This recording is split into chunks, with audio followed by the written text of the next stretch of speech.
এরকম মন্দির আমাদের রায়গঞ্জে আর কোথাও আছে বলে আমি জানি না।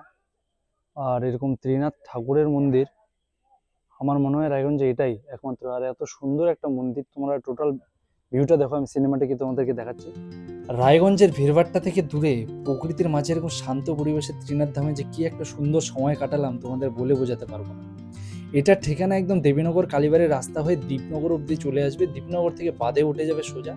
যে কাউকে বললেই কিন্তু বলে দিতে পারবে ত্রিনাথ ধামটা কোথায়। এখানে যে শিব ঠাকুরের এই মূর্তিটা দেখতে পাচ্ছ, দেখি কিন্তু অপূর্ব লাগলো, সামনে থেকে গেলে তোমরা আরো বুঝতে পারবে ভালো। আর এখানে ত্রিনাথ ঠাকুরের মন্দিরটাও কিন্তু খুবই অসাধারণ, একদম বটগাছের নিচে। ভিতরে যেমন দেখতে পাচ্ছ এখানে ত্রিনাথ ভগবানের মূর্তি রয়েছে। আমি রায়গঞ্জের অন্য কোথাও দেখিনি এরকম। ছোটবেলা ত্রিনাথের পাঁচিলে অনেক শুনেছি দিদার মুখে। তো এখানে সুন্দর একটা পরিবেশ, সবুজে ঘেরা, আর পাশে রয়েছে সুন্দর আমাদের কুলিক নদী।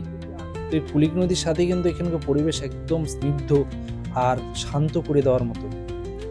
তো তোমরাও কিন্তু বিকেলে সেখানে একটা সুন্দর সময় কাটিয়ে যেতে পারো। ভিডিও কেমন লাগছে আমাকে এরকম জানিও মন্দির আর অবশ্যই। রায়গঞ্জে কোথাও আছে বলে আমার মনে হয় না। দারুণ একটা পরিবেশ, তোমরা এখানে এসে মানে একটা সুন্দর একটা টাইম কাটিয়ে যেতে পারো। আসল ব্যাপার হচ্ছে পাশে নদী, সেটা হচ্ছে সবথেকে বড় ব্যাপার।